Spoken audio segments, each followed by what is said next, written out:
Woke supremacy news. Republicans believe there's going to be a civil war. Republican figures like Newt Gingrich are calling the FBI wolves who want to devour Americans, and that people should fight back. You have a group of people around Donald Trump. And it's important to note, it's not the entire Republican Party. Joe Biden talked about Republicans he worked with, that this is a part of the Republican Party that has taken over the Republican Party. But there is a part of the Republican Party that is authoritarian, talking about violence, talking about civil war.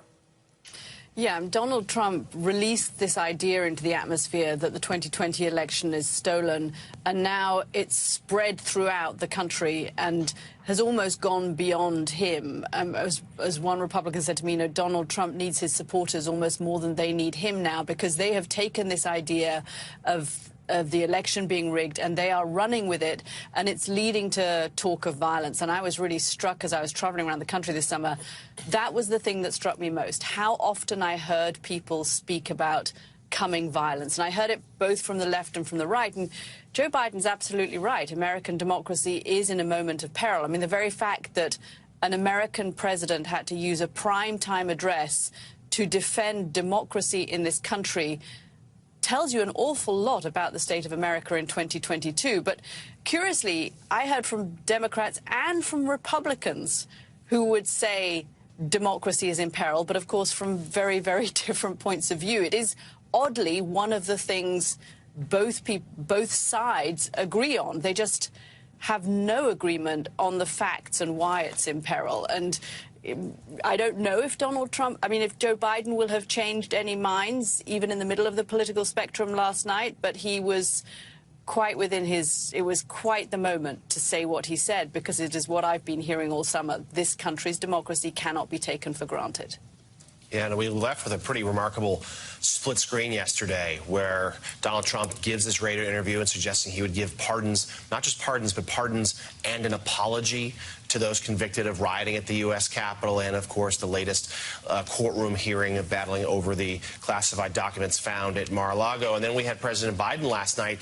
He said it in his sort of plain-spoken way. He said, what is happening in our country today is not normal. And that's right. The idea that a huge percentage of another party, the MAGA Republican Party, and he took pains to say this is not the entire GOP, these are the MAGA Republican Party, that they are refusing to acknowledge the results of the last election. They're refusing to promise to adhere to the results of the next election. And they are endorsing violence. And this is an extraordinary threat to the very foundation of the nation's democracy. And White House aides, in the run-up to the speech, told me and others that this was not going to be a political speech. This was not going to be about one person. Well, it was. It was about Donald Trump and his legacy and the impact he's had on the Republican Party, that cult of personality that Biden spoke about last night. And he said that MAGA forces are determined to take this country backwards. This was some of his strongest language he's used since taking office. It was a stern warning, and it was a blaring red alarm, Mika, from the President of the United States about where this nation stands right now and where it could be going. All right, well, we're following two developments in the fallout. More detailed list of what the FBI seized from Mar-a-Lago. Trump's lawyers requested a more specific inventory of what investigators took, claiming the version they got from the government was too vague. In a court filing earlier this week, the DOJ stated it was ready for the possibility the judge would order a more detailed list be unsealed. It's unclear when the document will be released. Judge Cannon did not immediately rule on the Trump lawyers' request to appoint a special master to review all of the material seized in the August 8th search to determine whether any of it includes potential attorney-client or executive privilege issues. Meanwhile, conservative legal analyst and former judge Andrew Napolitano says he believes the Justice Department will present its findings right after the midterms, and that it will result in an indictment, maybe more. Here's what he said yesterday on Newsmax.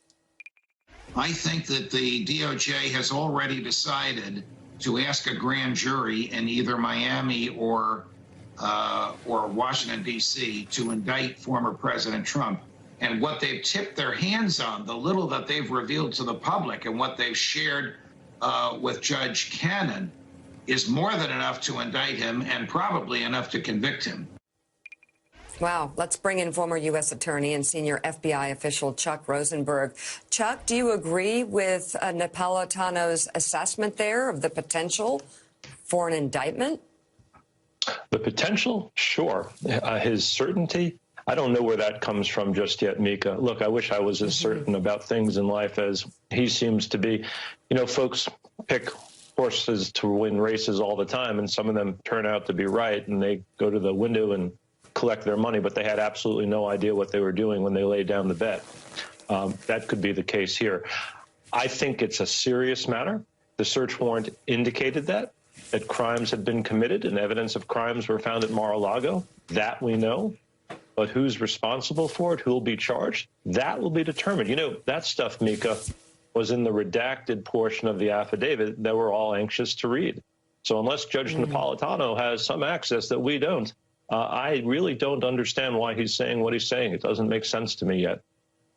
Well, Chuck, tell me, from everything you've heard from Donald Trump, from Donald Trump's lawyers, what is his best defense against taking top secret documents and classified documents, secret documents from a government building, and then lying to the FBI, lying to the Department of Justice about returning everything that he had down at... Yeah, it would sound like that he didn't pack the boxes, he didn't know what was in the boxes, he didn't move the boxes, and he didn't care to review it. Now, there's a problem for him here. As you well know, some of this stuff wasn't just found in the basement at Mar-a-Lago. Some of this stuff was found in his office, apparently in his desk drawer. And so that defense I just laid out, that hypothetical defense, becomes much more difficult when you find this stuff in his desk. But what I'm really getting at is intent, right? Because crimes require intent.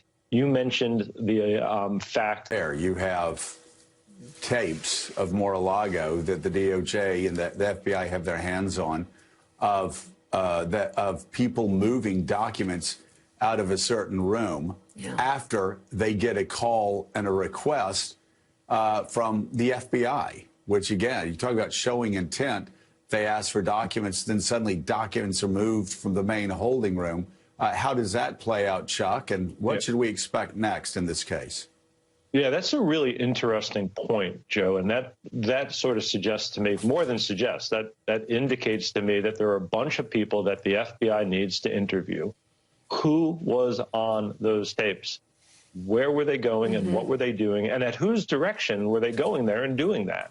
So these are all leads. This is why I have been saying over and over, let's wait to have more information in the public record. But you're absolutely right.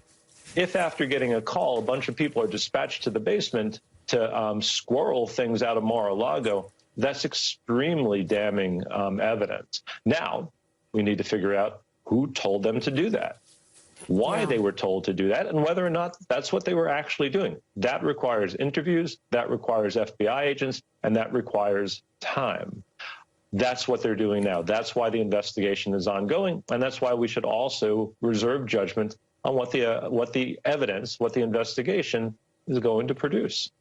I really appreciate that we need to stay right where we are with the information, not get in front of it, and it is still a long way off from resolution, let's put it that way. Chuck, I'm just curious, when members of Trump's team call this something like an overdue library book, establishing that they have whatever documents it is we're talking about, once again. Does it seem to you, though, that it's just sort of a misunderstanding and, you know, Trump could have just given them back and it's not a big deal? It's a big deal. And calling it an overdue library book is nonsense, Mika. It's much, much more serious than that. Who will be charged and what they'll be charged with is to be determined. But this is not an overdue library book. If I had an overdue library book and gave it to a Russian intelligence officer, it wouldn't help him very much.